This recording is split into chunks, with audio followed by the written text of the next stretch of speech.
My name is Daniel Holgaard. I ride for UnoX development team.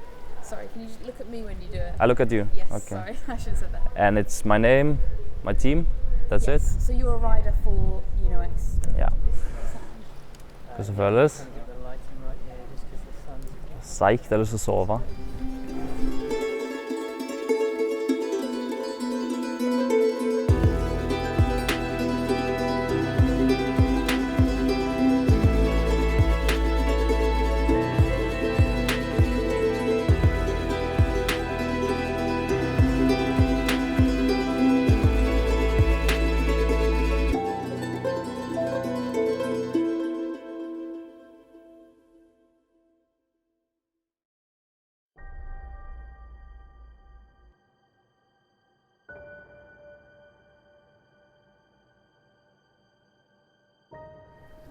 Nå skal vi på noe intervju med noe britisk TV-kanal. Så vi får se hva det er. Jeg vet ikke hva jeg skal på, så vi får se hva det blir. Yeah, for me it's like a dream come true to be a part of a Norwegian team. So now we make the step up and we can see, yeah, let's see how it goes. But to be a part of like good friends and everything and then compete together, and everyone is quite young, so to grow and learn together is something special. Of course, I'm brought in to give them some results and also to share my experience from the World Tour. So after 4 years in FDJ, it was time for change, and it was perfect when Norway's first professional team was starting. So yeah, it's a bit split. I want to win some races for the team, of course, and then I hope I can teach them some things in the races maybe, and help the whole team develop. I jumped on the opportunity and here I am. Norway! UnoX Norwegian Development Team! Det er den I morgen, så etappe 3. Så passer vi best. Planen å prøve å få til en god spurt I morgen.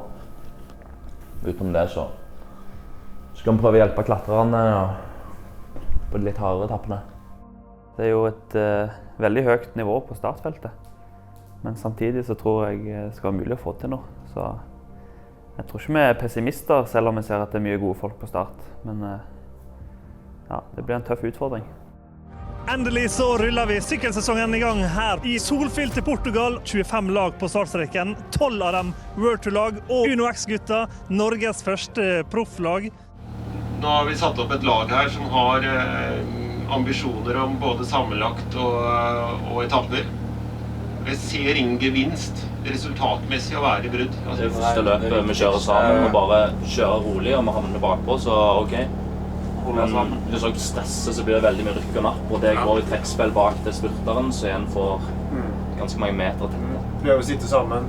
Ingen respekt, selv om det World Tour-lag. Dere viste det gang på gang nå I andre løp. Det blir kjekt det her. Det er godt å komme I gang. Så nå får det en gira gjeng I bussen her som klar for å gi gass. Så. Han trenger storken på ryggen, så vi gjør det på hverandre. Du ser jævlig bra ut. Syns du det? Ja. Hva det betyr? Hva det betyr? Ja. Det betyr masse. Hæ? Det betyr masse. Det ser god ut, liksom. Ja. Det ser rask ut. Ser rask ut. Fokusere på å kjøre billig, spise, drikk. 21 grader.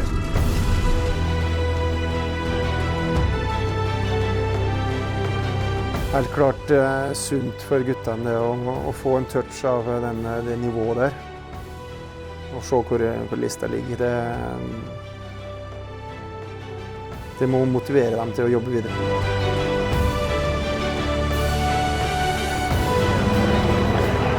Johan, du roller? Nei, jeg var ikke med på slutten. Ja, topp 10 på reise. Topp 10 på. Ja,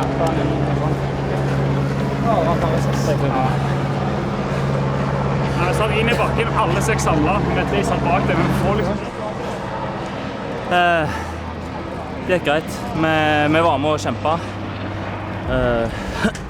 Så satt Anders med meg på slutten. Og kom kanskje litt I dødens posisjon, litt for langt bak.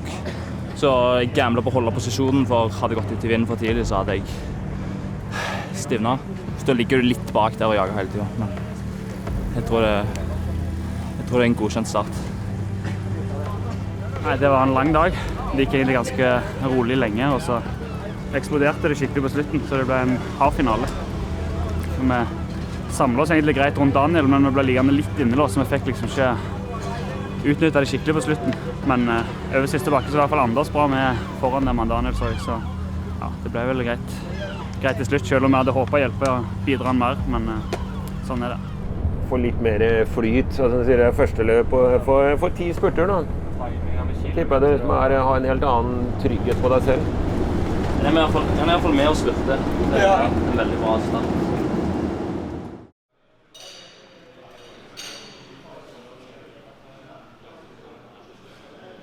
Det er jo ingen tvil om at guttene er sterke nok til å være her. Det er mer den der om å lære å jobbe sammen, og første ritt for sesongen, du har kanskje ikke den der feelingen om hvordan feltet beveger seg, folk er kanskje litt nervøse. Jeg hører på noen sånne meditasjonsgreier. Slapp av litt. Det er jo digg da, når man går inn fra terrassen, for du kan ikke sitte ute for å bli redd for å bli solbrent dagen før løp. Da er det sånn luksusproblem, vil jeg si. Det er den andre etappen som er lengst bakke da. Det er vel den viktigste etappen på det løpet her. Så ja, det blir gøy. Tror det blir bra. Og så er det 4. dagen som er en kort bakke opp til mål. Så siste dagen som er tempo. Så ja, ble spent på det, egentlig. Gjennomsnittsalderen inne på bussen her er 22, så det er en ung gjeng, og når du nevner de navnene som er her, så har vi også lest det. Og vi vet hva disse gutta her har gjort på trening for en ukes tid siden. Så de er forberedt. Det skal jeg. Ja. Good. Snakkes. Ha det. Siste bakken er ikke superhard og er veldig vindavhengig. Hvis det er motvind siste 2 kilometer, kan det være 40 mann som spurter om seier. Det er bra, gutta! Bra, Andreas!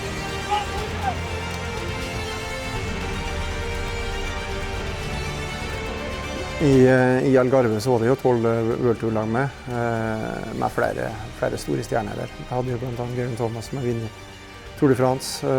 Selv om ikke de var på topp i den fasen av sesongen, så har de et grunnivå som er bra.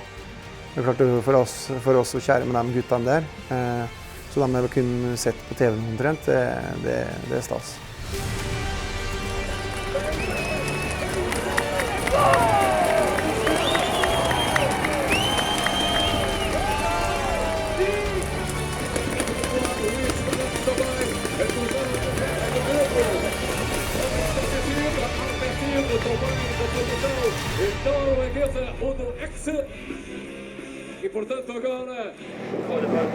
Nei, for min egen del var det dårlig.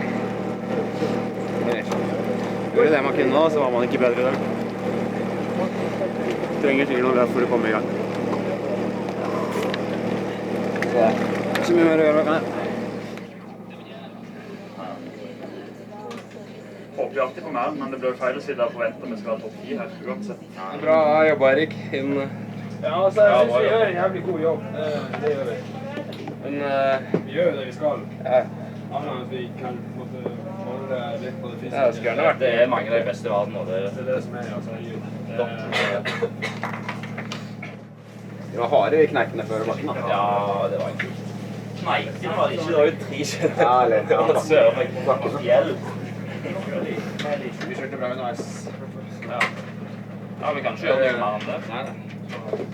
Det blir bra jobb alle sammen. Så sitter jo Markus og Andreas Torjus der de skal, når vi på det møtepunktet på 163. Og da blir det bare kjørt hardt. Markus faller av i den bakken, og så de 2 andre faller av i siste. Så det blir bare et nummer for stort for dem, rett og slett. Så, sånn er det. Er det noe dere 3 kunne gjort annerledes for å disponere annerledes, eller? Nei, jeg vet ikke hva det skulle vært. Som sagt, jeg synes sånn gruppa og Vi gjør jo på en måte så bra vi kan. Altså, det mangler jo bare på det fysiske på slutten her. Altså, går litt over evne, og da... Ja, jeg tror ikke... Kan si, man kunne jo liksom sluppet tidligere, men det hadde jo ikke blitt noe godt resultat av den grunnen uansett.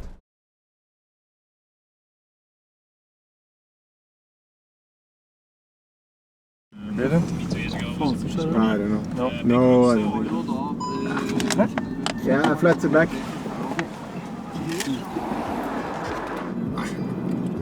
Ok, bare ikke fuck det den trøya. Ja, men det jævlig irriterende.